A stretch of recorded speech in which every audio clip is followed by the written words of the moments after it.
नमस्ते दोस्तों, स्वागत है आप सभी का हिंदी साहित्य में। हिंदी साहित्य से जुड़ने के लिए चैनल को सब्सक्राइब करें। मेरा प्रयास रहता है कि मैं हिंदी साहित्य से संबंधित प्रत्येक दिन आपके लिए कुछ न कुछ प्रश्न लेकर आऊं, जो आगे आने वाली परीक्षाओं में आपके लिए उपयोगी साबित होंगे।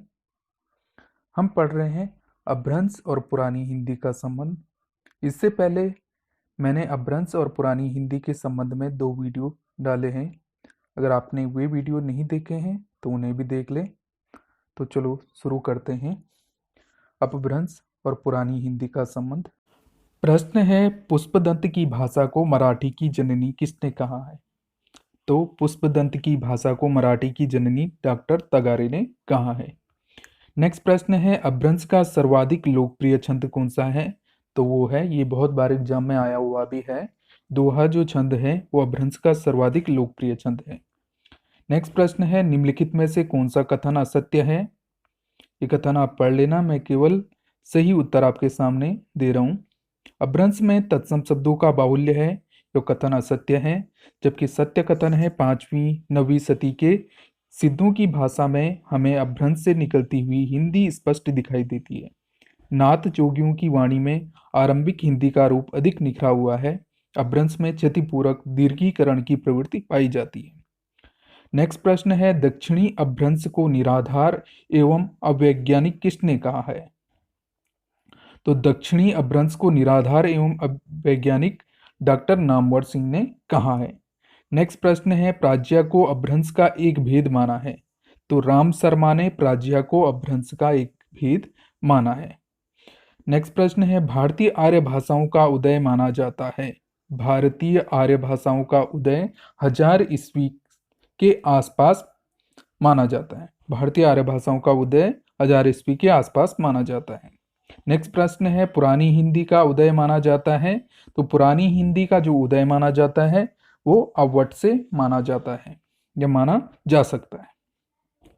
नेक्स्ट प्रश्न है, अपभ्रंश और पुरानी हिंदी के मध्य लगभग 3 से 300 वर्षों की भाषा, जिसमें आरंभ में अपभ्रंश की प्रवृत्तियां अधिक हैं, बाद में धीरे धीरे कम होती गई और आधुनिक भाषाओं का निखरा हुआ रूप सामने आया।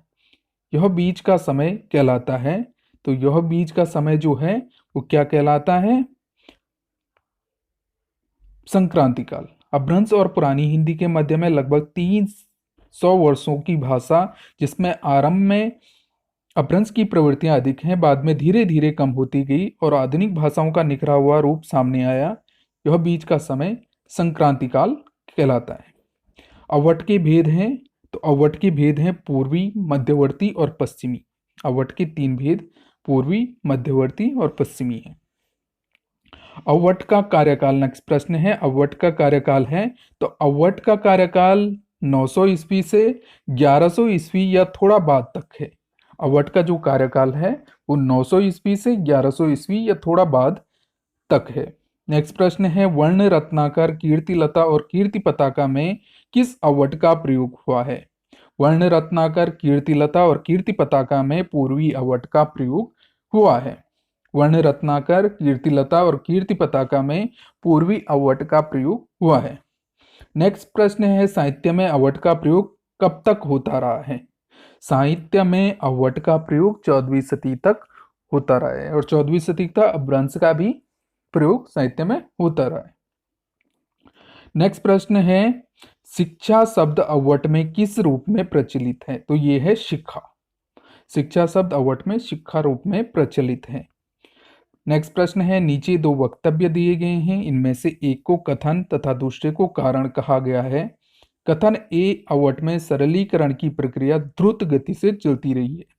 कारण है, संज्ञा, सर्वनाम और क्रिया की विकारी रचना में इतना परिवर्तन हुआ है कि अवट और पुरानी हिंदी का अंतर कर पाना कठिन हो गया है।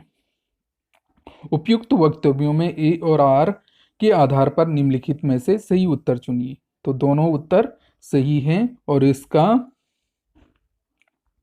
कथन है, अवट में सरलीकरण की प्रक्रिया द्रुत गति से चलती रही है। कारण था, संज्ञा, सर्वनाम और क्रिया की रचना में इतना परिवर्तन हुआ है कि पुरानी हिंदी में अंतर कर पाना कठिन हो गया है। तो इसमें सही ऑप्शन रहेगा ए और आर दोनों सही हैं तथा ए का संबंध आर से है। नेक्स्ट प्रश्न है, उक्ति व्यक्ति प्रकरण की भाषा को प्राचीन कौशली किसने कहा है? उक्ति व्यक्ति प्रकरण की भाषा को प्राचीन कौशली किसने कहा है? तो डॉक्टर सुनीति कुमार चटर्जी ने उक्ति व्यक्ति प्रकरण की भाषा को कौशली कहा है। नेक्स्ट प्रश्न है, उक्ति व्यक्ति प्रकरण निम्नलिखित में से क्या है? तो उक्ति व्यक्ति प्रकरण निम्नलिखित में से व्याकरण शास्त्र है। उक्ति व्यक्ति प्रकरण क्या है? व्याकरण शास्त्र है। नेक्स्ट प्रश्न है, उक्ति व्यक्ति प्रकरण में अवट के किस रूप का प्रयोग हुआ है? तो मध्य देशीय रूप का प्रयोग हुआ है। उक्ति व्यक्ति प्रकरण में अवट के मध्य देशीय रूप का प्रयोग हुआ है। नेक्स्ट प्रश्न है, पश्चिमी अवट का प्रयोग मिलता है? तो प्राकृत पेंगलम में पश्चिमी अवट का प्रयोग मिलता है। प्राकृत पेंगलम में पश्चिमी अवट का प्रयोग मिलता है। नेक्स्ट प्रश्न है, डॉक्टर तगारे ने अवट की विशेषता माना है? डॉक्टर तगारे ने कर्ता की ए विभक्ति को अवट की विशेषता माना है। नेक्स्ट प्रश्न है, अवट में निर्विभक्ति प्रयोग बढ़ने से क्या हुआ है? तो अवट में निर्विभक्ति प्रयोग बढ़ने से शब्दों का क्रम सुनिश्चित होने लगा। शब्दों का क्रम जो है वो सुनिश्चित होने लगा। नेक्स्ट प्रश्न है, अवट में निम्नलिखित में से किसका प्रयोग नहीं होता है? तो अवट में नपुंसक लिंग का प्रयोग नहीं होता है। नेक्स्ट प्रश्न है, अभ्रंश का मई शब्द का अवट में रूप हो गया है। अभ्रंश का मई शब्द का अवट में रूप में हो गया। नेक्स्ट प्रश्न है, अभ्रंश अवट में किस छंद का प्रयोग नहीं मिलता है? तो अपभ्रंश और अवट में घनाक्षरी छंद का प्रयोग नहीं मिलता है। घनाक्षरी छंद का प्रयोग अपभ्रंश और अवट में नहीं मिलता है। नेक्स्ट प्रश्न है, अपभ्रंश और अवट में चौपई कितनी मात्राओं का छंद है? अपभ्रंश और अवट में चौपई 15 मात्राओं का छंद था। अपभ्रंश और अवट में चौपई 15 मात्राओं का छंद था। नेक्स्ट प्रश्न है, हिंदी के कवियों को काव्य में चमत्कार लाने और वाग्य वैचित्र्य के प्रदर्शन की प्रवृत्ति किससे मिली है? तो ये मिली है अपभ्रंश और अवट से। नेक्स्ट प्रश्न है, हिंदी परसर्गों के विकास में सर्वाधिक योगदान निम्नलिखित में से किसका रहा है? तो अपभ्रंश और अवट का रहा है। हिंदी परसर्गों के विकास में सर्वाधिक योगदान निम्नलिखित में से अपभ्रंश और अवट का रहा है। नेक्स्ट प्रश्न है, सूची 1 को सूची 2 के साथ सम्मिलित कीजिए। एक साइड रचनाएं हैं, दूसरी साइड रचनाकार हैं। राजरवेली के रचयिता रोड़ा कवि हैं। सावधम्ब दोहा के रचयिता देवसेन कवि हैं। परम पयासु के रचयिता जोगिंदु कवि हैं और नेमी साध राज के रचयिता सुमति गणक कवि हैं। राजरवेली के रचयिता रोड़ा कवि हैं। साव्यधम्ब दोहा के रचयिता देवसेन कवि हैं। परम पयासु के रचयिता जोगिंद कवि हैं और नेमी साधुराज के रचयिता सुमति गणक कवि हैं।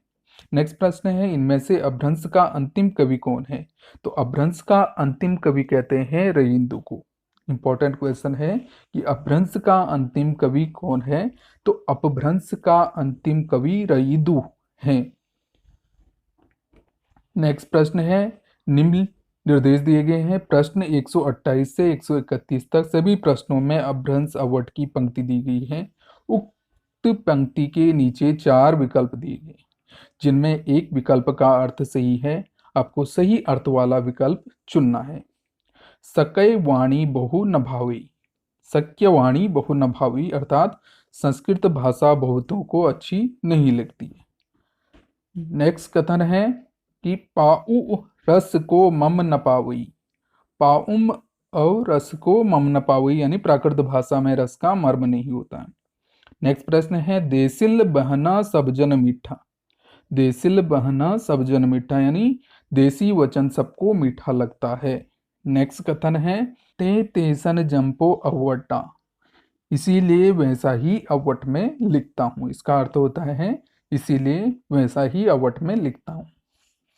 धन्यवाद। आपको आज का वीडियो कैसा लगा? उम्मीद करता हूँ ये वीडियो आपके लिए उपयोगी साबित होगा।